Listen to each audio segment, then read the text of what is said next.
Okay, in this video, I wanted to show you what our seismograph at RCTC looks like.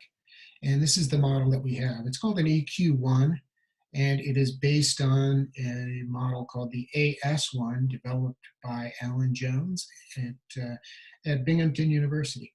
And it's pretty simple. It works on the principle of inertia, like all seismographs do. And that means there has to be a heavy weight somewhere. And in this case, the heavy weight is right over here. Sorry, right over here on this end. And you can see that it is a kind of a magnet. And this is going to be important as well. So the magnet is out here, and this is on the end of a long boom right here. This is a boom. And what else? So there's a spring, and this is the spring right here leading up to the top. And so at this end of the boom over here, there's a knife edge that goes into this little slot right here. So the boom here can pivot up and down. That's why this is a vertical seismograph. It doesn't record any horizontal movements, only vertical movements. So when the Earth moves, the ground that this is sitting on moves up and down. But the heavy weight out here does not move. It stays steady, or at least it lags behind the rest of the Earth. And so if it moves up and down like this, we need a way to record that movement. In the old days, we would have used a rotating drum with a pen, but now we do it all electronically. So right over here, we have a coil of wire, okay? And right next to that is the magnet. And if a magnet moves next to a coil of wire, it is going to create an electric current in that wire. And that electric current passes through this wire here and out to an amplifier, and that amplifies the signal.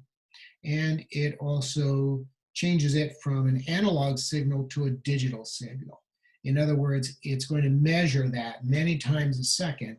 And so when you have any movement here, any jiggling of this arm, or actually it's the coil that's moving up and down, then it's going to have a signal that we can record and view on our computer.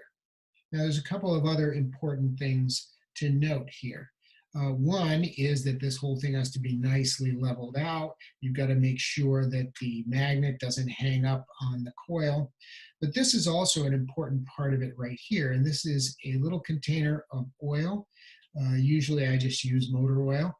And this is a little plunger. It's really just a big metal disc on the end of a screw. And this sits in the oil bath, and it acts as a dampening mechanism.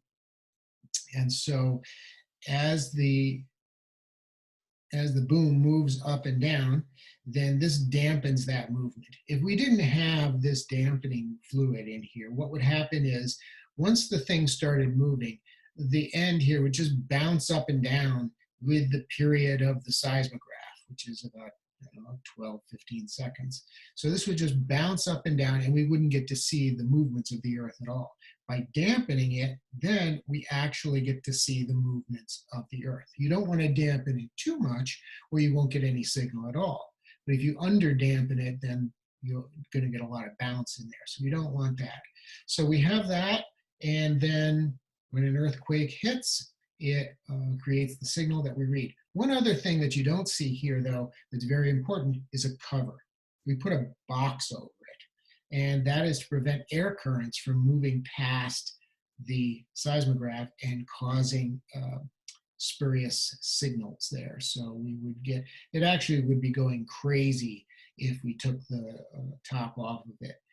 So we have to keep it away from any air currents at all. And that's basically how it works.